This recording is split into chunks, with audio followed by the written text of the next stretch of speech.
اعمال کی اصلاح کرم سے کر دے۔ الحمدللہ رب العالمین والصلاة والسلام علی سید المرسلین، اما بعد فاعوذ باللہ من الشیطان الرجیم، بسم اللہ الرحمن الرحیم۔ پڑھیے الصلاة والسلام علیک یا رسول اللہ وعلی آلک واصحابک یا حبیب اللہ۔ الصلاة والسلام علیک یا نبی اللہ وعلی آلک واصحابک یا نور اللہ۔ درود پاک پڑھنے کے بے شمار فضائل و برکات ہیں۔ درود پاک کی ایسی ایسی فضیلتیں ہم سنتے ہیں، جب بھی سنتے ہیں ایمان تازہ ہو جاتا ہے۔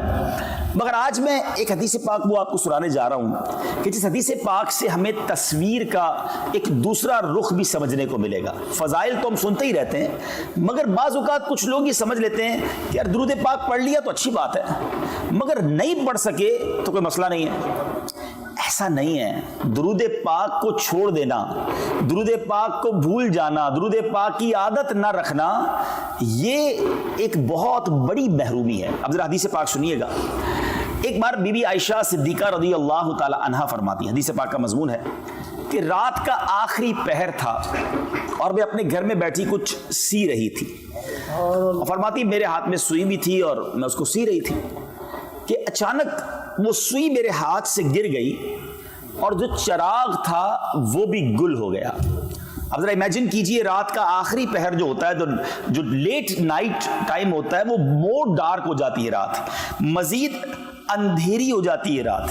اب تو اتنی ساری لائٹس لگی ہوئی ہیں، لیکن اگر یہ لائٹیں بند کر دی جائیں تو آپ سوچیے اندھیرا کتنا ہو جاتا ہے۔ اور پھر سوئی، وہ تو ویسی بڑی نیڈل، بڑی باریک سی ہوتی ہے، وہ کیسے تلاش کی جائے؟ کہتی میں اندھیرا بھی ہو گیا اور وہ سوئی تلاش کر رہی تھی، اتنے میں میرے سرتاج صاحب معراج، میرے آقا نور والا چہرہ چمکاتے ہوئے میرے کمرے میں تشریف لے آئے۔ اچھا، نبی پاک علیہ الصلوۃ والسلام جب کمرے میں آئے تو پورا کمرہ بکائے نور، یعنی پورا کمرہ جگمگ جگمگ کرنے لگ گیا۔ اچھا، اس سے امیجن کریں کہ پیارے آقا کے چہرے سے نور کتنا نکلتا تھا کہ یہ ایک نارمل بات نہیں ہے۔ فرماتی اتنی روشنی ہو گئی کہ اس نور سے میں نے اپنی سوئی کو تلاش کر لیا۔ کیا بات ہے، میرے آقا کے نور کی کیا بات ہے، سبحان اللہ۔ اچھا، نبی پاک تو نور والے، میری آقا کی آل بھی نور والی ہے۔ امام حسین رضی اللہ تعالیٰ عنہ کے بارے میں آتا ہے کہ آپ بھی جب کمرے میں داخل ہوا کرتے تھے تو آپ کے چہرے سے اتنا نور نکلتا تھا کہ دیواریں روشن ہو جایا کرتی تھی۔ کیوں؟ نور والے آقا کے نواسے تھے نا۔ سیدی اعلیٰ حضرت امام اہل سنت جب ہی نہیں لکھتے آقا تیری نسل پاک میں ہے بچہ بچہ نور کا، آقا تیری نسل پاک میں ہے بچہ بچہ نور کا، تو ہے عین نور تیرا سب گھرانہ نور کا۔ تیری نسل پاک میں ہے بچہ بچہ نور کا، تیری نسل پاک میں ہے بچہ بچہ نور کا، تیری نسل پاک میں ہے بچہ بچہ نور کا، تو ہے عین نور تیرا سب گھرانہ نور کا۔ سبحان اللہ۔ اب ذرا سنیے گا، اب بی بی عائشہ صدیقہ رضی اللہ تعالی عنہا نے جب وہ نور والا مبارک پیارا چہرہ دیکھا تو آقا سے عرض کی حضور آپ کتنے خوبصورت ہیں، آپ کا چہرہ کتنا نورانی ہے۔ اب نبی پاک علیہ الصلوۃ والسلام نے جو فرمایا نا، وہ سمجھنے والی بات ہے۔ آقا فرماتے جس کا مضمون ہے ہلاکت ہے اس شخص کے لیے جو قیامت کے دن بھی میرا یہ چہرہ نہیں دیکھ سکے گا۔ سمجھدار لوگ بیٹھے ہیں، آن دا ڈے آف ججمنٹ، قیامت کے دن نبی پاک کا چہرہ نہ دیکھ سکنا یہ کوئی چھوٹی محرومی نہیں ہے۔ ذرا سوچئے نا، ہماری بخشش کروانی کس نے؟ ہم نے شفاعت لینی کس سے ہے؟ پیاس لگے گی تو جام کوثر ہم نے کس کے دربار سے لینا ہے؟ ہمیں پل صراط سے پار لگانا کس نے ہے؟ ہر جگہ تو نبی پاک نے کام آنا ہے، لیکن وہ بد نصیب جو قیامت کے دن پیارے آقا کا چہرہ ہی نہ دیکھ سکے گا، تو وہ تو گیا نا, مارا گیا. تو بی بی عائشہ عرض کرتی حضور وہ کون ہوگا کہ جو آپ کا قیامت کے دن چہرہ بھی نہیں دیکھ سکے گا؟ تو پیارے آقا علیہ الصلوۃ والسلام نے فرمایا بخیل ہے وہ شخص, کنجوس ہے وہ شخص. کہ حضور سٹنجی انگریزی میں جس کو کہتے ہیں, حضور وہ کون کنجوس, کون بخیل؟ فرمایا جس کے سامنے میرا ذکر ہو اور وہ مجھ پر درود نہ پڑھے. یعنی نبی پاک کا ذکر ہو کر درود نہ پڑھنا یہ کتنی بری بات ہے کہ قیامت کے دن سرور کائنات صلی اللہ تعالی علیہ وسلم کا وہ چہرہ بھی نہیں دیکھ سکے گا. لوگ بڑا گرانٹڈ لیتے ہیں, نارمل لیتے ہیں, ٹھیک ہے یار کبھی کبھی پڑھ لیتے ہیں درود پاک. ایک اور حدیث پاک سنو, نبی پاک صلی اللہ تعالی علیہ وسلم فرماتے ہیں جو درود پڑھنا بھول گیا وہ جنت کا راستہ بھول گیا. اچھا ایک طرف درود نہ پڑھنے والے سے تو فرمایا چہرہ بھی نہیں دیکھ سکے گا, اور دوسری طرف کیا فرمایا, حدیث کا مضمون ہے تم میں سے قیامت کے دن میرے سب سے زیادہ نزدیک وہ ہوگا جس نے دنیا میں مجھ پر سب سے زیادہ درود پاک پڑھے ہوگا. کہیں فرماتے ہیں جو روزانہ مجھ پر 50 مرتبہ درود پاک پڑھے بروز قیامت میں اس سے مصافحہ کروں گا. ایک طرف ملاقات, ایک طرف قرب ہے, دوسری طرف دوری ہے. Now it's up to you. اب آپ کے اوپر ہے کون سا راستہ اختیار کرنا ہے. درود پڑھ کر نبی پاک کا قرب حاصل کرنا ہے, درود پڑھ کر یوم قیامت نبی پاک کی شفاعت اور دیدار کرنا ہے, یا معاذ اللہ درود سے دور رہ کر نبی پاک سے دور ہو جانا ہے. سمجھیے اس بات کو, انڈرسٹینڈ کیجئے. یہ موبائل فون, یہ سوشل میڈیا ہمارے روزانہ گھنٹوں لے جاتے ہیں. ذرا سوچئے ہم دن میں کتنی بار درود پڑھتے ہیں. میں بھی نیت کروں, آپ بھی نیت کریں کہ انشاءاللہ روزانہ کثرت سے درود پاک پڑھیں. اچھا کثرت سے درود پاک ہے, ایبنڈنس کے ساتھ درود پاک پڑھنے والا کون, یہ بھی تو کوشچن دماغ میں آتا ہے نا کہ میں کیسے یہ ریئلائز کر لوں, مجھے پتہ چل جائے کہ میں کثرت سے درود پاک پڑھنے والا ہوں. علماء نے بڑا پیارا فارمولا دیا ہے, فرمایا جو کم از کم ڈیلی 313 مرتبہ درود پاک پڑھ لے وہ کثرت سے درود پاک پڑھنے والوں میں شامل ہو جاتا ہے. Look how easy. اب آپ 313 بار درود پاک میں کتنی دیر لگتی ہے؟ الصلاۃ والسلام علیک یا رسول اللہ, یہ بھی درود پاک. صلی اللہ تعالی علی محمد صلی اللہ علیہ وسلم, یہ بھی درود پاک. تو اگر درود پاک پڑھنا شروع کر دیں, اور اس کا میں آپ کو ایک ٹول بھی بتا دیتا ہوں, طریقہ بھی بتا دیتا ہوں. جو چیز کرنی ہوتی ہے نا اس کا کوئی طریقہ بھی ہوتا ہے نا. آپ اپنے ساتھ تصویر رکھنا شروع کر دیں. اپنے جیب میں تصویر رکھیں, اپنی گاڑی میں رکھیں, ہو سکے تو اپنے آفس جہاں جس ٹیبل پہ بیٹھتے ہیں وہاں تصویر رکھیں. تسبیح ہوتی ہے نا ہاتھ میں, انسان پڑھنا شروع کر دیتا ہے. میرے شیخ طریقت امیر اہل سنت کمال کی بات فرماتے ہیں, تسبیح زبان کی لگام ہے. تسبیح ہاتھ میں ہو زبان ذکر و درود شروع کر دیتی ہے. تو انشاءاللہ نیت کریں کہ روزانہ کثرت سے درود پاک پڑھیں گے. آئیے محبت کے ساتھ بآواز بلند درود پاک پڑھ لیں. صلو علی الحبیب صلی اللہ تعالی علی محمد صلی اللہ علیہ وسلم. 10 محرم الحرام کا دن, one of the unique day in the history of universe. کائنات کی تاریخ کا اگر میں کہوں تو شاید غلط نہ ہوگا کہ اہم ترین اگر کچھ دن بنائے جائیں تو یوم عاشور کا دن ہے. اس دن بڑے اہم واقعات ہوئے. حضرت آدم علیہ السلام کی ولادت اسی دن ہوئی, آپ کی توبہ قبول بھی اسی دن ہوئی, کائنات کی سب سے پہلی بارش بھی یوم عاشور نازل ہوئی تھی, چاند ستارے سورج یوم عاشور کو بنائے گئے, حضرت ابراہیم کی ولادت بھی یوم عاشور ہوئی. 10 محرم کا ہی دن تھا. 10 محرم کا دن تھا جب نمرود کی آگ سے آپ کو نجات ملی. حضرت موسیٰ کی پیدائش بھی 10 محرم کو ہوئی. فرعون کے اس لشکر سے جو دریائے نیل میں وہ غرق ہوا اور آپ کو نجات ملی وہ بھی 10 محرم کا دن تھا. حضرت نوح علیہ السلام کی کشتی کوہ جودی پر آ کر جو ٹھہری تھی وہ بھی 10 محرم کا دن تھا. یعنی اگر آپ ہسٹری اٹھائیں تو موسٹ امپورٹنٹ جو واقعات ہوئے ہیں ان میں سے بڑے بڑے واقعات 10 محرم الحرام کو ہوئے. مگر سن 61 ہجری میں ایک ایسا واقعہ ہوا, میں یہ کہوں تو غلط نہ ہوگا, جس نے ساری دنیا کو ہلا کر رکھ دیا. ایک ایسا واقعہ کہ اس سے پہلے ظلم و ستم اور جس کو آپ کہیں کہ بربریت کی ایسی مثال دنیا میں کہیں نہیں ملتی. آسمان نے یہ منظر کیسے دیکھا ہوگا, زمین نے یہ منظر کیسے دیکھا ہوگا جب 10 محرم الحرام سن 61 ہجری میں کربلا کے میدان میں نواسہ رسول امام حسین رضی اللہ تعالی عنہ اور آپ کے قافلے والوں پر جو ظلم کیا گیا, ایک طرف تو محبتوں سے خط لکھ کر بلایا گیا اور پھر وہ بے وفائی کی گئی کہ پورے خاندان کو پیاسا جس طرح رلایا گیا، ستایا گیا اور پھر شہید کر دیا گیا، یہ داستان کہیں نہیں ملتی۔ 1380 سال 1379 ایئرز ہونے والے ہیں، بہت ٹائم ہوتا ہے یہ، 14 صدیاں، اٹس ٹو لانگ۔ مگر کمال دیکھیں کہ 14 صدیاں گزرنے کے بعد بھی جب بھی یہ بات سنتے ہیں تو دل رنج سے بیٹھ جاتا ہے، دل پر ایک کیفیت طاری ہو جاتی ہے کہ یہ کیسے ہوا تھا۔ اچھا، نارملی ایسے واقعات، تکلیف دہ واقعات دنیا میں آج بھی ہو رہے ہوتے ہیں، اللہ تعالیٰ محفوظ رکھے ہمیں ہر طرح کی ناگہانی آفتوں مصیبتوں سے۔ کبھی کسی کے ساتھ ظلم ہو رہا ہوتا ہے، کبھی کسی کو معاذ اللہ قتل کر دیا جاتا ہے، جو غلط ہے، لیکن یہ واقعہ اتنی اہمیت کیوں اختیار کر گیا اور اس کو کیوں تاریخ کا اتنا بڑا المناک واقعہ کہا گیا کہ یہ لوگ کون تھے؟ جب تک یہ پتہ نہیں ہوگا نا کہ بات کس کی ہو رہی ہے، ان کا سٹیٹس کیا تھا، ان کا مرتبہ کیا تھا، اسلام میں ان کی اہمیت کیا تھی۔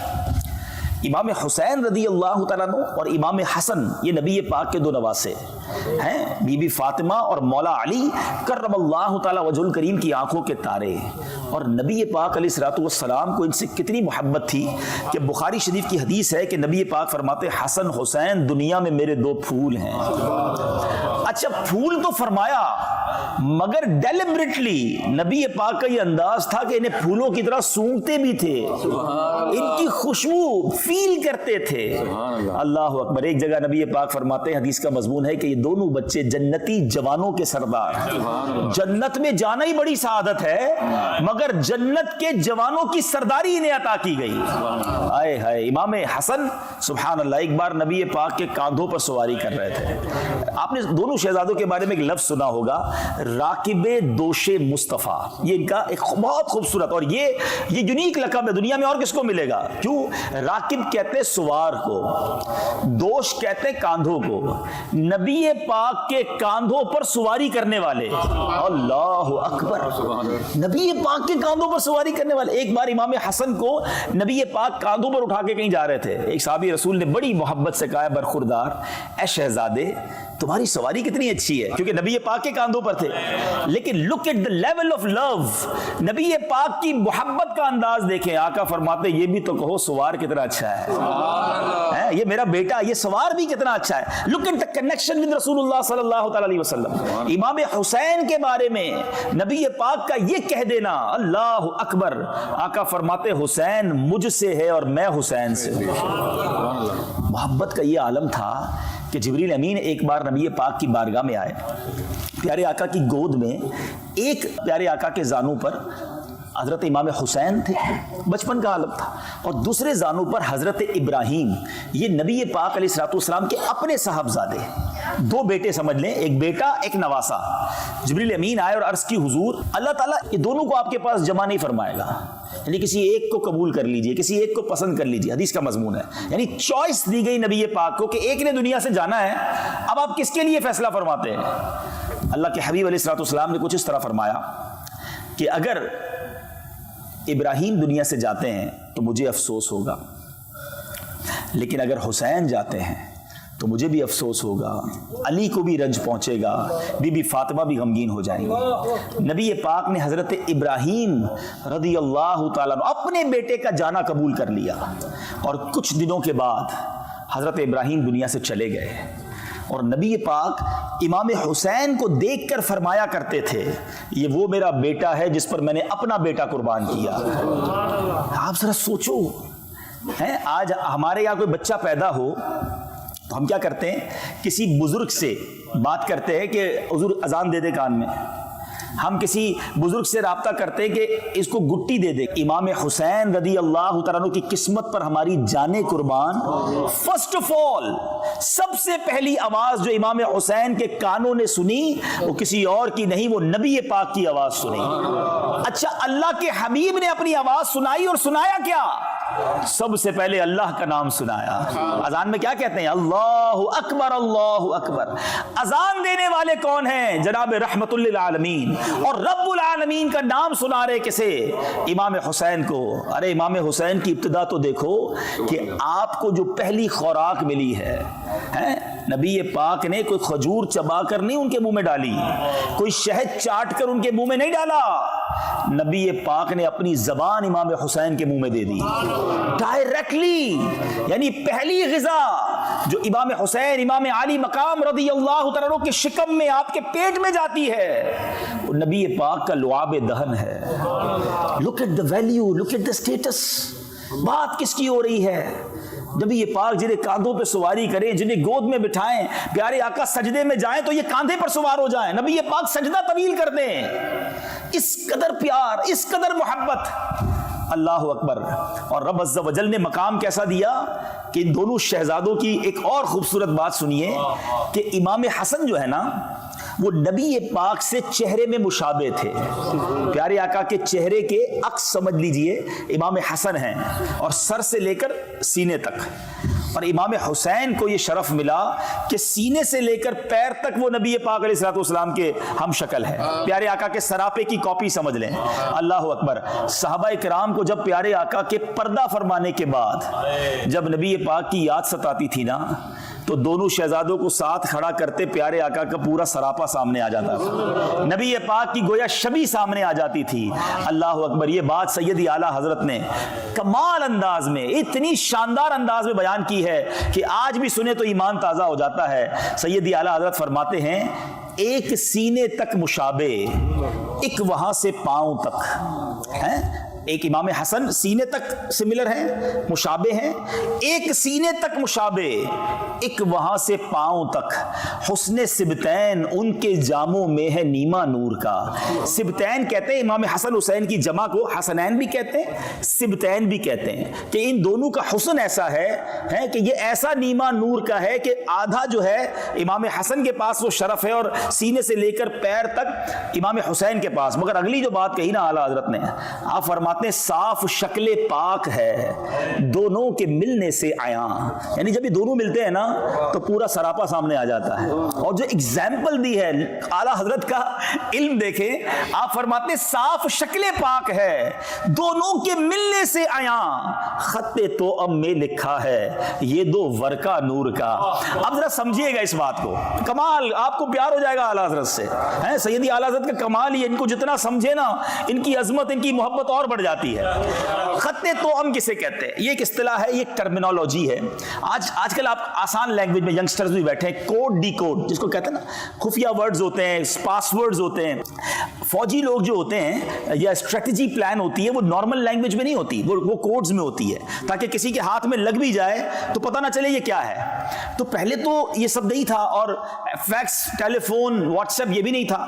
تو پہلے کیا ہوتا تھا کہ اگر فوج جو ہے یا کمانڈوز جو ہیں یا کمانڈر کسی محاذ پر ہیں اور اب ان کو کوئی اسٹریٹجی بھیجنی ہے تو ایک بندہ خط لے کر جاتا تھا. اب سوال یہ تھا کہ راستے میں کوئی انٹرسیپٹ کر لے, وہ خط ہی چھین لے تو پتہ چل جائے گا کیا پلان بھیجا جا رہا ہے. تو اس کو دو پارٹ میں بھیجا جاتا تھا. ایک آدھا خط بھیجتے تھے, وہ آدھا خط ملتا تھا نا تو بات سمجھ نہیں آتی تھی جب تک دوسرا خط نہیں آتا تھا. پہلے پہنچنے کی اطلاع آ جاتی, پھر دوسرا روانہ کیا جاتا. جب ان دونوں کو ملایا جاتا تو یہ بات پوری سمجھ آتی تھی کہ اصل ماجرا کیا ہے. اس کو کہتے تھے خط توأم. اللہ اکبر. اعلیٰ حضرت کہتے ہیں کہ صاف شکل پاک ہے. جب ان دونوں کو ملاؤ نا تو ملتا کیا ہے؟ صاف شکل پاک ہے دونوں کے ملنے سے عیاں, خط توأم میں لکھا ہے یہ دو ورقہ نور کا. یہ ایسے ورق ہے نور کے کہ جب ان کو ملا دو تو نبی پاک کا سراپا سامنے آ جاتا ہے. اللہ اکبر. یہ جاری. تو حسنین کریمین وہ ہستیاں ہیں. اب جب یہ اسٹیٹس, یہ مقام, یہ مرتبہ آپ کے سامنے ہے نا, پھر سمجھنا, پھر اس واقعے کی جو اہمیت ہے وہ سمجھ آئے گی کہ بات کس کے ساتھ ہو رہی ہے, یہ ظلم ہوا کس کے ساتھ ہے. لیکن نازوں سے پلے ہوئے, آنکھوں کے تارے ہیں, نبی پاک کے جگر کے ٹکڑے, مگر اس کے باوجود ایک بار پیارے آقا علیہ الصلوۃ والسلام آنسو بہا رہے تھے, گریہ فرما رہے تھے. ہماری امی حضور نے پوچھا کہ حضور کیا ہوا؟ نبی پاک علیہ الصلوۃ والسلام نے کچھ اس طرح فرمایا کہ جبریل امین آئے تھے اور مجھے آ کر بتایا کہ میرے اس نواسے کو میری امت کے لوگ شہید کر دیں گے, اور مجھے جبریل امین نے اس جگہ کی مٹی بھی دکھائی ہے. پیارے آقا نے وہ مٹی حضرت ام سلمہ رضی اللہ تعالی عنہا کو بھی دکھائی, اور پیارے آقا نے اس مٹی کو سونگ کر کچھ اس طرح فرمایا کہ اس سے کرب و بلا کی بو آتی ہے, اور وہی کربلا کی مٹی تھی. اور جب حضرت امام حسین رضی اللہ تعالیٰ عنہ کو 10 محرم کو شہید کیا گیا تو وہ مٹی بھی لال ہو گئی تھی۔ اب بڑی اہم بات جو میں آج کربلا کا واقعہ آپ کو نہیں سناؤں گا، واقعہ کربلا ہم بچپن سے سنتے آ رہے ہیں اور سنتے رہیں گے، مگر اس پورے انسیڈنٹ سے، اس پورے واقعے سے سیکھنے کو کیا ملا؟ ہر سال 10 محرم آتی ہے، میری ذات میں کیا فرق آتا ہے؟ میں اس سے کیا میسج لیتا ہوں؟ امپلیمنٹیشن کیا ہوتی ہے؟ نیاز بھی بناتے ہیں، نعرے بھی لگاتے ہیں، میں تو پنجتن کا غلام ہوں، صحیح ہے، بڑی اچھی بات ہے، لیکن کیا یہی پیغام کربلا ہے؟ کیا یہی اس پورے واقعے سے امت کو سیکھنے کو ملتا ہے؟ نہیں جناب، ہم اس کی بڑی اہم چیزیں مس کر رہے ہیں۔ پہلا آپ کے لیے میسج، میرے لیے میسج کہ نبی پاک کو معلوم تھا کہ امام حسین شہید کر دیے جائیں گے، مولا علی کرم اللہ تعالی وجہ الکریم کو معلوم تھا، ٹھیک ہے، بی بی فاطمہ کو بھی معلوم تھا، صحابہ کرام کو بھی پتہ چل گیا تھا، مگر کمال یہ ہے کہ کبھی ایک بار امام حسین کا جو یہ واقعہ ہوا نا، آپ کی آلموسٹ ایج 56 ایئرز تھی، یعنی پیدائش کے وقت بتا دیا گیا ہے، 56 ایئرز کے بعد یہ واقعہ ہوا ہے۔ اس پورے سفر میں، اس پورے ٹائم میں کبھی ایک بار نبی پاک نے ہاتھ اٹھا کر اللہ سے دعا کی ہو کہ یا اللہ میرے نواسے حسین پر یہ مشکل وقت نہ آئے، یہ مصیبت ٹال دے، ہیں؟ کبھی مولا علی نے عرض کی ہو کہ حضور آپ کی دعائیں رد نہیں ہوتی، آپ کی دعا تو عرش پر جاتی ہے، ہاتھ اٹھائیں، آپ کو حسین سے پیار بھی بڑا ہے رضی اللہ تعالیٰ عنہ، دعا کر دیں۔ بی بی فاطمہ عرض کرتی، کسی نے نہیں کہا، کیوں؟ پتا تھا مگر یہ دعا نہیں کی۔ اللہ اکبر، یہ اللہ اکبر بھروسہ کیسا تھا، یہ امتحان کی تیاری تھی، ایوری بڈی نوز، سب کو پتا تھا کہ یہ امتحان، یہ ایگزام ہونا ہے، but we are ready, we are prepare, بچے کو تیاری اس امتحان کے لیے کیا جا رہا ہے۔ یہ میسج ہے، یہ کربلا کا میسج ہے کہ زباں پر شکوے رنجو علم لایا نہیں کرتے، زباں پر شکوے رنجو علم لایا نہیں کرتے، نبی کے نام لیوا غم سے گھبرایا نہیں کرتے۔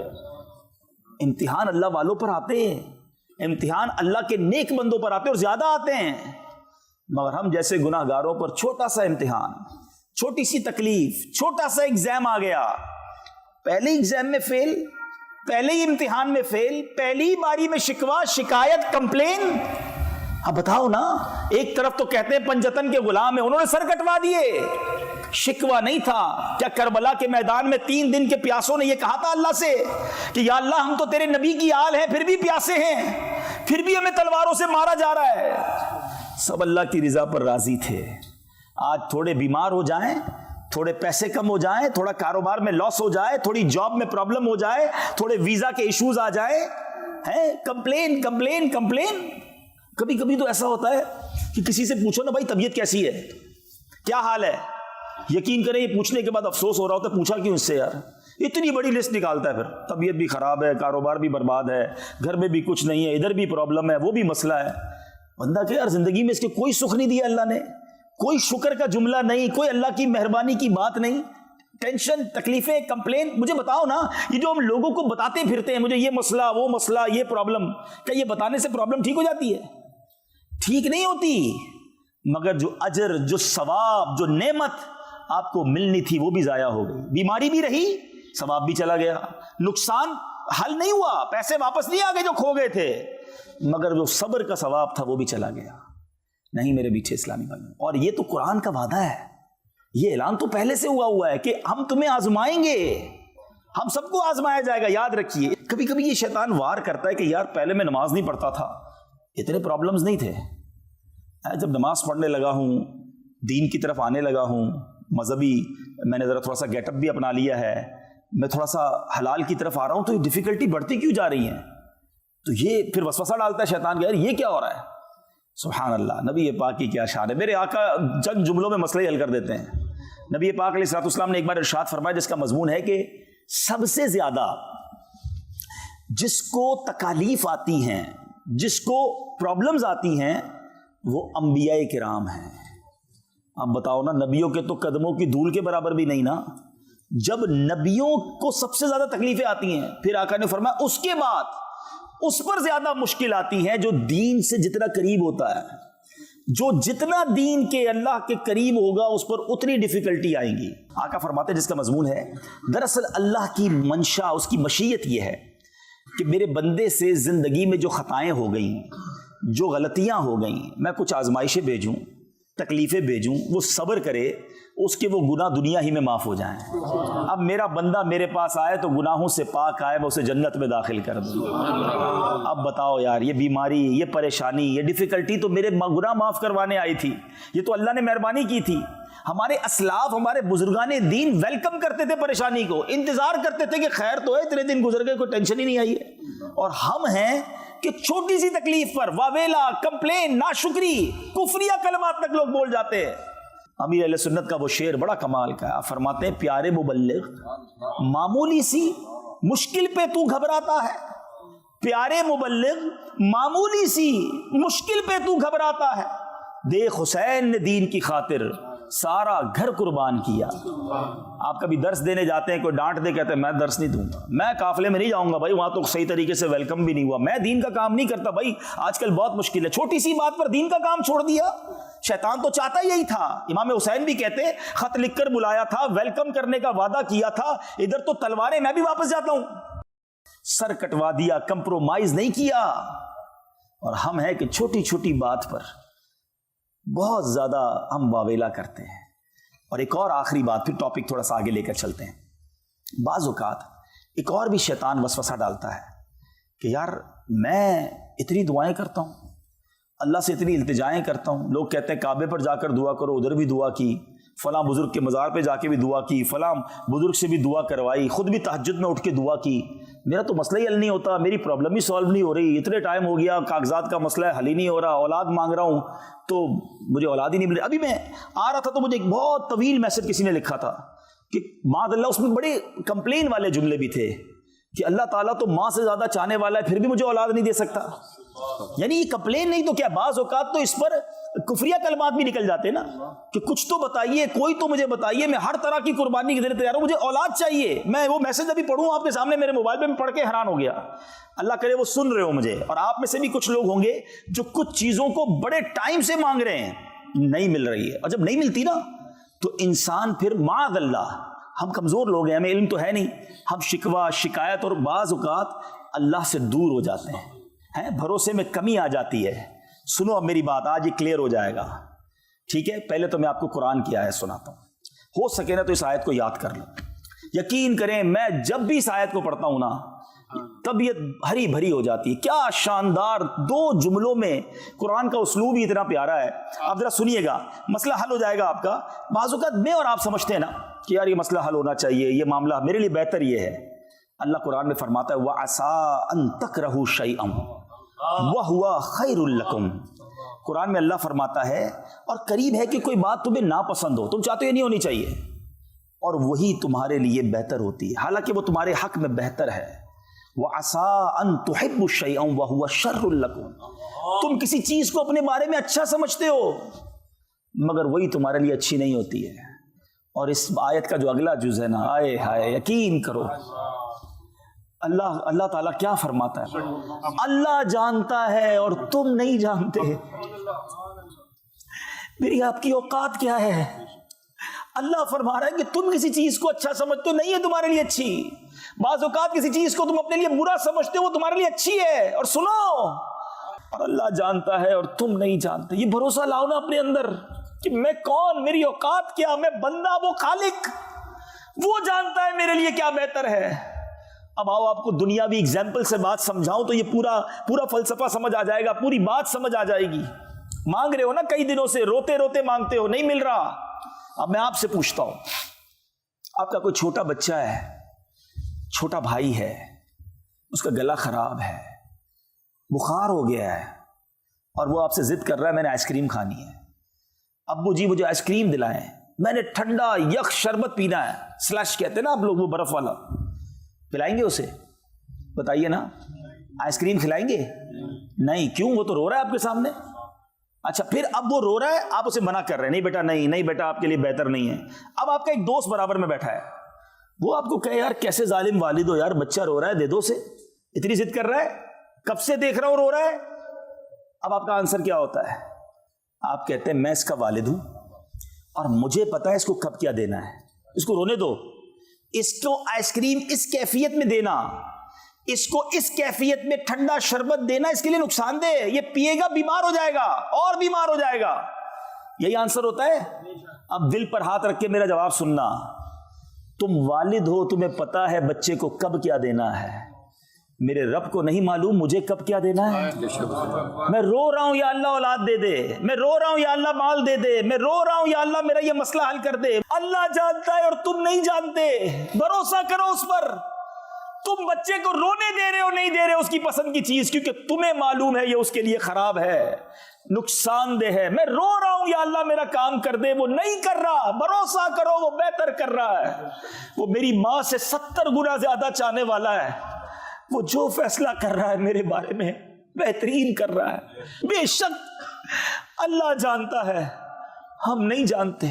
جس دن واللہ میرے میٹھے اسلامی بھائیوں یہ کیفیت بن گئی نا آپ کی کہ کام نہیں ہوا, اللہ کی مہربانی, یہی بہتر ہوگا, یہی اچھا ہوگا. ٹینشن تو رہی نہیں نا لائف میں, مشکل تو ختم ہو گئی نا. ہم پریشان اسی لیے ہوتے ہیں, کہتے ہیں یار وہ پلاٹ خریدنے گیا تھا نہیں ملا, کاش مل جاتا تو اتنے پیسے بچ جاتے. یار وہ نوکری اپلائی کی تھی نہیں ہوا, میرے برابر والا اپروو ہو گیا, میں رہ گیا, کاش ہو جاتا تو اچھا تھا. یہ ڈیل نہیں ہوئی, یہ ویزا نہیں ملا, یہ فلاں نہیں ہوا, اسی ٹینشن میں تو مر گئے.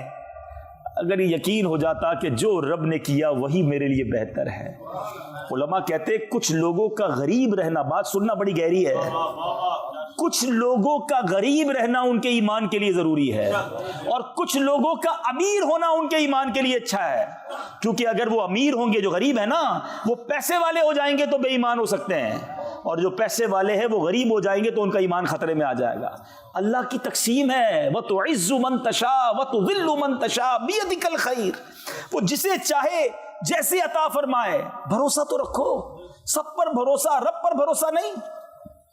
کاش آج یہ مدنی پھول لے کر جائیں کہ بس اللہ پر بھروسہ ہو, اللہ کے وعدوں پر یقین ہو, اللہ کے فیصلوں پر یقین ہو. کربلا والوں کو یقین تھا. ہمارا امتحان ہے, we are ready for that, ہم تیار ہیں. تو آج سے آپ اور میں بھی نیت کریں کہ ہر امتحان میں, ہر مشکل میں ہم اللہ کی رضا پر راضی رہیں گے, ناشکری نہیں کریں گے. چھوٹی چھوٹی باتوں پر کمپلین نہیں کی جاتی. حضرت رابعہ بصریہ نے ایک بار کمال کی بات کہہ دی. ایک شخص اپنے ماتھے پر پٹی باندھ کر, سر میں درد تھا اور پٹی باندھ کر نکلا. تو حضرت رابعہ بصریہ نے کہا بات بڑی گہری ہے, اللہ کرے آپ سمجھ جائیں. کہا کیوں پٹی باندھی ہے؟ تو کہا حضور وہ سر میں درد ہے اس لیے پٹی باندھی ہے. تو حضرت رابعہ بصریہ نے فرمایا کہ کیا کبھی صحت کی پٹی بھی باندھی تھی؟ بات بڑی گہری ہے. پٹی باندھنا جائز ہے, مگر پٹی باندھی تو پتہ چلا نا کہ میں بیمار ہوں, پتہ چلا نا لوگوں کو. اتنا عرصہ اللہ نے صحت مند رکھا, اس کی کوئی پٹی باندھی تھی؟ تو اب تھوڑا سا نقصان, تھوڑا سا لاس سب کو بتاتے ہیں. او ہو بھائی آج کل کاروبار بڑا ڈاؤن ہے, میرا موبائل کھو گیا تو فلاں نقصان ہو گیا, تو فلاں پرابلم ہو گئی. کبھی نفع کر کے بتاتے ہو لوگوں کو, آج کو بڑے پیسے بنائے, آج یہ بھی کیا, آج وہ بھی کیا, وہ نہیں بتاتے. شکر کی باتیں نہیں, کمپلین کی باتیں, ڈیفیکلٹی کی باتیں نہ بتائیں کسی کو. شعر ہے نا, کسی کا احسان کیوں اٹھائیں, کسی کو حالات کیوں بتائیں, کیا فائدہ دنیا والوں کو بتا کر. کسی کا احسان کیوں اٹھائیں, کسی کو حالات کیوں بتائیں, تم ہی سے مانگیں گے تم ہی دو گے, تمہارے در سے ہی لو لگی ہے. بتائیں نا اللہ رب العالمین کی بارگاہ میں, نبی پاک سے عرض کریں دنیا والوں کو میں کیوں بتاؤں کہ میرے ساتھ کیا مسئلہ ہے. انشاءاللہ صبر کا دامن تھامے رکھیں, انشاءاللہ خیر مقدر رہے گی. اچھا, اب کربلا کا واقعہ یہ کیوں ہوا تھا؟ امام حسین کو یزید نے جب یہ اعلان کیا اور لوگوں نے اس کی بیعت کرنا شروع کی, اور بڑے بڑے صحابہ تھے, بڑے بڑے نیک لوگ تھے جنہوں نے انکار کر دیا کہ ہم اس یزید پلید کی بیعت نہیں کریں گے. اب کوفہ سے کنٹینیو خط لکھے گئے امام حسین کو کہ حضور آپ کوفہ آئیے اور ہم آپ کی بیعت کرنا چاہتے ہیں, ہم یزید کی بیعت نہیں کرنا چاہتے. امام حسین کو بھی معلوم تھا, صحابہ کو بھی معلوم تھا کہ کوفہ کے پاس ہی وہ علاقہ ہے کربلا جہاں شہید کیے جائیں گے. کوفہ والوں کی بے وفائی بھی بڑی مشہور تھی. امام حسین صحابہ کرام نے کہا حضور اب نہ جائیں, یہ لوگ با وفا نہیں ہیں. مگر سنیے امام حسین کا جواب. آپ فرماتے ہیں جس کا مضمون یہ کہ میں اللہ کی بارگاہ میں کیا جواب دوں گا اگر یہ کھڑے ہو گئے قیامت کے دن کہ یا اللہ ہم تو امام حسین کو بلاتے رہے, وہ آتے تو ہم ان کے ہاتھ پہ بیعت کر لیتے. حجت تمام کرنے کے لیے امام حسین نے پہلے مدینہ شریف چھوڑا, ساری زندگی مدینے میں رہے. یاد رہے امام حسین پیدا بھی مدینہ پاک میں ہوئے تھے, 55 سال کی عمر میں مدینہ چھوڑا, مکے آ گئے. مکے آنے کے بعد پھر 3 ذوالحجہ کو آپ نے یہ سفر کیا. لک ایٹ دا قربانی، سیکریفائس دیکھیں. 3 ذوالحجہ کا مطلب سمجھتے ہو؟ ساری دنیا حج کرنے مکے پہنچتی ہے، اور امام حسین ان دنوں میں نیکی کی دعوت دینے، اسلام کی سر بلندی کے لیے، نانا کے دین کو بچانے کے لیے مکہ بھی چھوڑ کر کوفہ کے لیے روانہ ہو گئے ہیں. آج چھوٹی سا سیکریفائس، گھر چھوڑنے کے لیے، آفس چھوڑنے کے لیے، تھوڑا ٹائم دینے کے لیے لوگ تیار نہیں ہوتے. نہیں بھائی ہمارے پاس تو کوئی ٹائم نہیں ہے، ہم بہت بیزی ہیں، ہمارے پاس کہاں وقت نکالیں گے دین کے کام کے لیے، قافلے کے لیے، فلاں کام کے لیے. تھوڑا بھی وقت نہیں نکالو گے اور کہتے ہو کہ کربلا والوں کے غلام ہیں، پنجتن کے غلام ہیں. سب کچھ چھوڑا اور اب جب کوفہ پہنچے امام حسین. اب اس سے پہلے ایک واقعہ کیا ہوا کہ جب امام حسین کو بہت منع کیا گیا نا کہ حضور آپ نہ جائیں، تو بیچ کا راستہ یہ نکالا گیا کہ ایسا کرتے ہیں وہاں کے حالات دیکھنے کے لیے ہم ایک اپنا ڈیلیگیشن بھیج دیتے ہیں، کسی نمائندے کو بھیج دیتے ہیں. تو حضرت مسلم بن عقیل رضی اللہ تعالیٰ کو بھیجا گیا کہ وہاں جائیں، حالات دیکھیں، پھر وہ ہمیں اطلاع کریں، پھر چلے جائیں گے. حضرت مسلم بن عقیل گئے تو کمال ہو گیا. ایوری بڈی ویلکمڈ ہم، ہر طرف سے ان کے نعرے تھے، ویلکم کیا گیا. امام حسین کے نائب کے طور پر ان کے ہاتھ پہ ہزاروں لوگوں نے بیعت کر لی. تو انہوں نے جب معاملات اتنے اچھے دیکھے، معاملات اتنے زبردست دیکھے، تو امام حسین کو خط لکھ دیا کہ حضور یہاں تو معاملہ بہت اچھا ہے اور آپ آئیے، لوگ آپ کی بیعت کرنا چاہتے ہیں، بہت محبت کرتے ہیں آپ سے. اور یہ اس کربلا کے واقعے کا ٹرننگ پوائنٹ تھا. اللہ کی کرنی تھی، ہونا تھا، مگر یہ جو ٹرننگ پوائنٹ تھا نا وہ یہ تھا کیونکہ اس زمانے میں موبائل کمیونیکیشن تو تھا نہیں. ادھر خط روانہ ہوا، ادھر کوفہ والوں نے بے وفائی کرنا شروع کی. اور ایک وقت ایسا آیا کہ حضرت مسلم بن عقیل نے نماز کوفہ کی جامع مسجد میں پڑھائی. سینکڑوں لوگ پیچھے امامت میں تھے، مگر جب سلام پھیرا تو پیچھے ایک بھی مقتدی نہیں تھا. نماز میں ہی بے وفائی کر کے چلے گئے. بے شک ان کو دھمکیاں دی گئی تھی، ان کو بڑا ٹارچر کیا گیا تھا، مگر بڑا ظلم کیا، بڑی بے وفائی کی. حضرت مسلم بن عقیل کو بھی شہید کیا گیا، آپ کے بچوں کو بھی شہید کیا گیا. مگر حضرت مسلم بن عقیل کا آخری وقت تک یہ جملہ تھا کہ کوئی میرے امام کو بتا دے کہ میرے ساتھ کیا ہوا ہے. کیونکہ ان کو اپنی فکر نہیں تھی، ان کو یہ فکر تھی کہ میرا خط ملے گا تو وہ چل پڑیں گے کہ سب ٹھیک ہے. اور یہی ہوا. امام حسین وہاں سے چل پڑے، نکل گئے. لیکن بہرحال طویل واقعہ ہے کہ پھر 72 کربلا والوں کے سامنے 22,000 کا لشکر بھیجا گیا. دنیا میں ایسی جنگ کب ہوتی ہے؟ یہ تو لڑنے نہیں گئے تھے نا، بچوں کو لے کر، فیملی کو لے کر کوئی لڑنے جاتا ہے؟ یہ قافلہ تو اس لیے گیا تھا کہ بلایا گیا ہے، ویلکم کیا جائے گا، وہاں اسلام کی دعوت دیں گے، نیکی کی دعوت دیں گے، لوگ بیعت کریں گے. اور ادھر خوخار لشکر کو بھیج دیا گیا، 22,000 کا لشکر. تاریخ دان لکھتے ہیں کہ اتنا بڑا کیوں انتظام کیا گیا تھا. 72 لوگوں میں کچھ تو لیڈیز تھیں، بچے تھے، چند 100 سپاہی کافی تھے. انہیں پتا تھا کہ یہ شیر خدا کا خون ہے، یہ اللہ کی تلوار کی اولاد ہے، نبی پاک اور شہزادی کونین کا خون ہے ان کے اندر. ان سے آسان نہیں ہے لڑنا. اور ایسا ہوا بھی کہ جب یہ مارکا ہوا تو کئی لوگ خاک و خون میں نہلا دیے گئے اور ان کو برباد کیا گیا امام حسین کی تلوار سے. اور بڑے بڑے ہمارے جو اہل بیت اطہار کے جو سمجھیے کہ شاہ سوار تھے، لیکن آخرکار 3 دن کی پیاس، 3 دن کی بھوک، یہ شہید کر دیے گئے. لیکن میں نے کہا نا کہ میں تفصیلی واقعے کی طرف نہیں جانا چاہ رہا ہوں، میں آپ کو چند باتیں پوائنٹ آؤٹ کروانا چاہ رہا ہوں تاکہ آج کے بعد اب ہم یہاں سے کھڑے ہوں تو اپنی ذات میں کچھ تبدیلی لے کے کھڑے ہوں، کچھ امپلیمنٹیشن لیں. آپ کو پتہ ہے شب عاشور کیا ہوا تھا؟ 9 محرم کے بعد جو رات آئی تھی، صبح 10 محرم ہے، عاشورہ ہے، تیاری ہو رہی ہے کہ صبح لڑائی ہوگی اور معاذ اللہ صبح خون کی ندیاں بہائی جائیں گی. What happened on the night of Ashura? The night between 9th and 10th Muharram, there are 2 camps. 2 camps تھے. ایک 72 اہل بیت اطہار والے تھے اور ایک یزیدی کیمپ تھا جہاں 22,000 لوگ تھے. حسینی خیمہ تھا، یزیدی خیمہ تھا. کیا ہو رہا تھا اس رات؟ حسینی خیمے میں تلاوت ہو رہی تھی، دعائیں ہو رہی تھی، سجدے ہو رہے تھے، التجائیں ہو رہی تھی، گریہ وزاری ہو رہی تھی.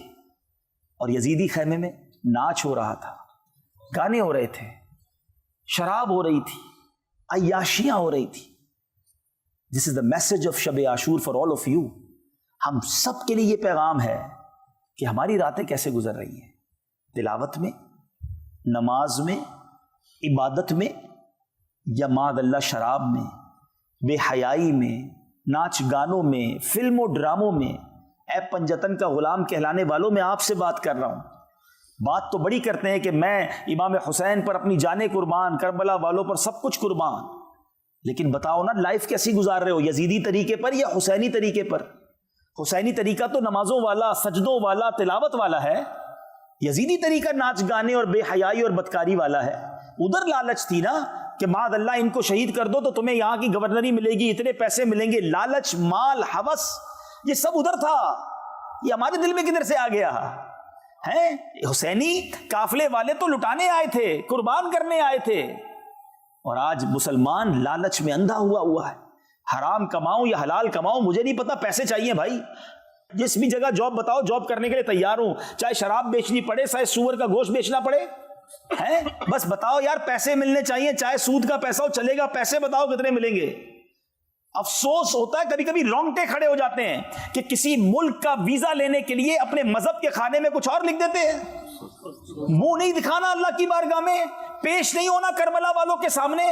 ذرا سوچو، وہ تمام لوگ سوچیں جو اپنے دین کو کمپرومائز کرتے ہیں، جو اپنے عادات اور اپنی اطوار کو درست نہیں کر رہے، یزیدی طریقے پر زندگی گزار رہے ہیں۔ اگر محشر کے دن امام حسین سے ملاقات ہو گئی، کربلا والوں سے ملاقات ہوئی اور انہوں نے پوچھ لیا کہ ہم نے تو نانا کے دین کے لیے جانیں قربان کر دی، تم کیا کر کے لائے ہو، تو کیا جواب دو گے؟ ہیں کہ ہمیں تھوڑے پیسے چاہیے تھے، ہم تو دین ہی بیچ آئے ہیں، ہم تو جناب کیا کریں، یورپ میں رہتے تھے، ہم نے تو بھائی پیسے کمانے تھے، سروائیو کرنا تھا، اس لیے سارے غلط کام کیے۔ چھوٹی چھوٹی باتوں پر کمپرومائز کر لیتے ہیں، ادھر وہ بھی کمپرومائز کر لیتے نا۔ امام حسین نے باطل کے آگے سر نہ جھکایا اور نانا کے دین کے پرچم کو بلند کر دیا ہے۔ اگر وہاں امام حسین کمپرومائز کرتے نا تو آج ساری دنیا کہتی جب نبی کے نواسے کمپرومائز کر سکتے تو ہم کیا کریں بھائی، ہم بھی فلاں جگہ رہتے ہیں، وہاں بڑے حالات خراب ہیں، بڑا معاملہ ٹھیک نہیں ہے۔ اچھا باتیں ہم ساری کرتے ہیں، امتحان جب آتا ہے نا، پیسے سامنے آ جائیں، کوئی ڈیل آ جائے، اوہو اتنے یورو، اتنے لاکھ روپے بچیں گے، یار آج کر لیتے آئندہ نہیں کریں گے۔ یہی تو کہاں گئی تمہاری اہل بیت کی محبت، کدھر گئی نبی پاک کی غلامی، کدھر گیا خوف خدا؟ مسلمان ہو کر شراب بیچو گے، مسلمان ہو کر معاذ اللہ حرام گوشت بیچو گے، مسلمان ہو کر جھوٹ بول کر کام کرو گے، مسلمان ہو کر بے حیائیوں کے کام کرو گے، کیا مسلمان شراب کے اڈے میں جائے گا؟ کیا مسلمان اپنے گھر میں معاذ اللہ بے حیائی والے کام کرے گا؟ یہ تو یزیدیوں کے کام تھے، سوچو نا۔ نہیں میرے بیچ اسلامی بھائی، ہم نے تو جنت میں نبی پاک اور ان کے نواسے اہل بیت اطہار کے پیچھے پیچھے جانا ہے، یہ راضی ہوئے تو کام ہوگا، یہ جنتی جوانوں کے سردار ہیں، لیکن اللہ کرے کہ ایسی زندگی بھی تو ہم گزارے نا۔ تو آج سے یہ بھی اپنے آپ، یہ کربلا کا پیغام لو کہ بس اب انشاءاللہ جو زندگی گزرے گی وہ نبی پاک کے دین پر گزرے گی، اب سنتوں پر گزرے گی۔ حرام روزی کمانے والا، حرام بولنے والا، حرام سننے والا، حرام کھانے والا، حرام دیکھنے والا توبہ کرے کہ انشاءاللہ میں گدا ہوں اپنے کریم کا، میرا دین پا رہا ہے نہ نہیں، انشاءاللہ آج کے بعد حرام کی طرف نہیں جائیں گے انشاءاللہ۔ ایک اور بات، امام حسین جب شہید ہوئے کیا کر رہے تھے آپ کو معلوم ہے؟ آپ سجدے میں تھے، ہیں اس وقت بھی سجدے میں تھے، اور سجدے ہی کے عالم میں آپ کا سر کاٹا گیا۔ کہتی ہے زمین کرب و بلا، اس شان کا سجدہ کھیل نہیں، تلواروں کے سائے میں آپ نے سجدہ کیا، اور آج پنجتن کا غلام کہلانے والے کی نمازیں قضا ہو رہی ہیں، فرض نمازیں قضا ہو رہی ہیں۔ فجر میں نہیں اٹھ پاتا یار، 4 پڑھ لیتا ہوں، ایسے بھی ملتے لوگ، کیوں بھائی فجر میں کیوں نہیں اٹھتے؟ بس وہ آنکھ نہیں کھلتی۔ اچھا آفس کتنے میں جاتے ہیں؟ وہ 7:30 بجے، وہ اس پہ آنکھ کھل جاتی ہے، ہاں وہ تو پہنچنا ضروری ہے، لیٹ ہو گئے تو جاب سے نکال دیے جائیں گے۔ آفس نہیں چھوٹتا، فلائٹ نہیں چھوٹتی، میٹنگ نہیں چھوٹتی، ٹرین مس نہیں ہوتی، فجر مس ہو جاتی ہے، ظہر میں کیا کروں، وہ جاب میں ٹائم نہیں ملتا، عصر میں ذرا بیزی ہوتا ہوں تو اس لیے نکل جاتی ہے عصر۔ اللہ اکبر اللہ اکبر۔ نماز سے کہتے ہو مجھے کام ہے، کام سے کہو مجھے نماز ہے، وہ کام نہیں چاہیے مجھے جو میری نماز قضا کر دے۔ بھروسہ کرو اللہ پر۔ کیسے جواب دو گے امام حسین کو قیامت کے دن کہ وہ اگر فرمائے میں تو کربلا کے میدان میں سجدہ مس نہیں کیا اور تم بستروں پر بیٹھ کر سجدہ مس کرتے تھے؟ نیت کریں، یہ ہے پیغام کربلا کا کہ آج کے بعد ہماری کوئی نماز قضا نہیں ہوگی۔ امام حسین کے سر انور کو جب نیزے پر اٹھایا گیا نا، اس وقت وہ سر انور تلاوت کر رہا تھا۔ صحابہ کرام نے سنا کہ لبہائے مبارکہ ہل رہے تھے اور آپ کے سر انور سے ایک تلاوت کی آواز آ رہی تھی۔ امیر علیہ سنت لکھتے ہیں نا، عبادت ہو تو ایسی ہو تلاوت ہو تو ایسی ہو، سرے شبیر تو نیزے پہ بھی قرآن سناتا ہے، وہ نیزے پہ قرآن سنائیں۔ اور اہل بیت کا غلام ہے، امام حسین کا غلام کہلانے والا، کربلا والوں کا غلام کہلانے والا، اس کو پورا سال ہی قرآن پڑھنے کی توفیق نہ ملے، بلکہ قرآن پڑھنے ہی نہ آتا ہو۔ بتاؤ نا، یہ کیسی غلامی ہے، یہ کیسی محبت ہے؟ یقیناً نیاز منانا سعادت ہے، یقیناً ان کا دن منانا اچھی بات ہے، ایصال ثواب کرنا، مگر صرف کربلا کے واقعے کو کھچڑا بنا کر نیاز بنا کر ہی تو فائنل نہ کر دینا، کچھ تو اپنی ذات میں امپلیمنٹ لائیں کہ بس یار اس بار میں نے کربلا کے بارے میں سنا، امام حسین نے کربلا پہ بھی سجدہ کیا، شہادت بھی سجدے میں ہوئی، سر بھی تلاوت کرنے والا تھا، تو بس اب میری زندگی بھی سجدوں اور تلاوت میں گزرے گی، میں بھی روز قرآن پڑھوں گا تو آپ کو باقاعدہ فیض ملا نا اہل بیت کا۔ سبحان اللہ، دعوت اسلامی کا ماحول کمال کا ماحول ہے، صرف پرابلم بتاتا نہیں، دعوت اسلامی سولوشن بھی دیتی ہے۔ نماز پڑھنے کا کہا، اب ہو سکتا ہے کسی کے ذہن میں خیال آئے کہ یار نماز پراپر تو کہیں سیکھی نہیں ہے۔ دعوت اسلامی میں سمجھتا ہوں دنیا کی ون اینڈ اونلی آرگنائزیشن ہے کہ جو نماز کورس کرواتی ہے، ہمیں نماز باقاعدہ سکھائی جاتی ہے۔ ہو سکتا ہے کسی کے ذہن میں خیال ہے یار یہ کیا ضرورت ہے، ہم سارے نماز پڑھتے ہیں بھائی۔ ہاں تو یہ نماز کے بارے میں تو ویسے ہی آپ اپنا ٹیسٹ عید والے دن کر لیتے ہوں گے کہ جب کوئی رکوع میں جا رہا ہوتا ہے، کوئی ہاتھ اٹھا رہا ہوتا ہے، سجدے میں ادھر ادھر دیکھ رہے ہوتے ہیں، تو بھائی ہمیں نماز ہم نے سیکھی کہاں ہے؟ مجھے بتائیے نا، لوگوں کو دیکھ کر ہم نے نماز پڑھی ہے، اتنی بیسکس ہے نماز کی جو ہمیں نہیں پتا۔ تو 5 روزہ کہیں 7 روزہ فیضان نماز کورس ہوتا ہے، آپ نماز کورس کریں، آن لائن بھی ہو رہا ہے دعوت اسلامی کا، QuranTeacher.net پر آن لائن نماز سیکھیں، کوئی بات نہیں، ایک بار چیک کروا لیں، ہو سکتا ہے ٹھیک ہو تو بالکل ٹھیک ہے، نہیں ہے تو نماز ٹھیک ہو جائے گی۔ پھر اس کے بعد تلاوت قرآن جو میں نے بات کی، تو بہت بڑی تعداد وہ ہے جس کو مخارج سے قرآن پڑھنا نہیں آتا، پراپر پروناؤنسیشن سے قرآن پڑھنا نہیں آتا، اور اس کی بنا پر بعض اوقات قرآن پڑھنے کی برکتیں بھی نہیں ملتی۔ تو الحمدللہ ایک ویب سائٹ ہے ہماری QuranTeacher.net، چاہیں تو نوٹ کر لیں، اس پر آپ جائیں اور اپنی مرضی کے ٹائم کے مطابق راؤنڈ اے کلاک جب بھی چاہیں، آپ جس وقت بھی فارغ ہیں، جی ہاں، یورپ کے کسی بھی وقت میں آپ آن لائن اس میں ایڈمیشن لیں، 1 to 1 انشاءاللہ پاکستان سے ایک قاری صاحب آن لائن آپ کو قرآن پاک پڑھائیں گے انشاءاللہ۔ آپ کہیں گے میں تو قرآن پڑھتا ہوں، تو بھائی پہلے ایک بار ٹیسٹ دے دیں، آپ کا قاعدہ ٹھیک ہے آپ قرآن سے شروع کر دیں، قرآن کے مخارج ٹھیک ہو جائیں آپ حدیث پڑھنا شروع کر دیں۔ 30 کورسز ہیں، بلکہ آپ آن لائن درس نظامی بھی کر سکتے ہیں۔ تو برائے کرم علم دین کی طرف آ جائیں، بغیر علم کے زندگی اچھی نہیں ہے، بغیر قرآن کے زندگی اچھی نہیں ہے۔ حدیث پاک کا مضمون ہے وہ دل ویران ہے جس میں کچھ قرآن نہیں ہے۔ پوچھو نا اپنے آپ سے، پوچھو کتنا قرآن ہے دل میں۔ اللہ کرے کہ یہ سینہ نور قرآن سے منور ہو جائے، اللہ ہمیں قرآن کے فیضان سے مالا مال فرمائے۔ سبحان اللہ، کربلا والوں کا پیغام ہے کہ قرآن کو تھام لو، نماز کو تھام لو، نبی پاک کے دین کو تھام لو، تکلیف آئے تو صبر کرو، اللہ کی رضا پر راضی رہو۔ اللہ کرے یہ کربلا کا پیغام میں بھی یاد رکھوں، آپ بھی یاد رکھیں اور اپنی زندگی میں اس کو شامل کریں۔ میرے اعمال کی اصلاح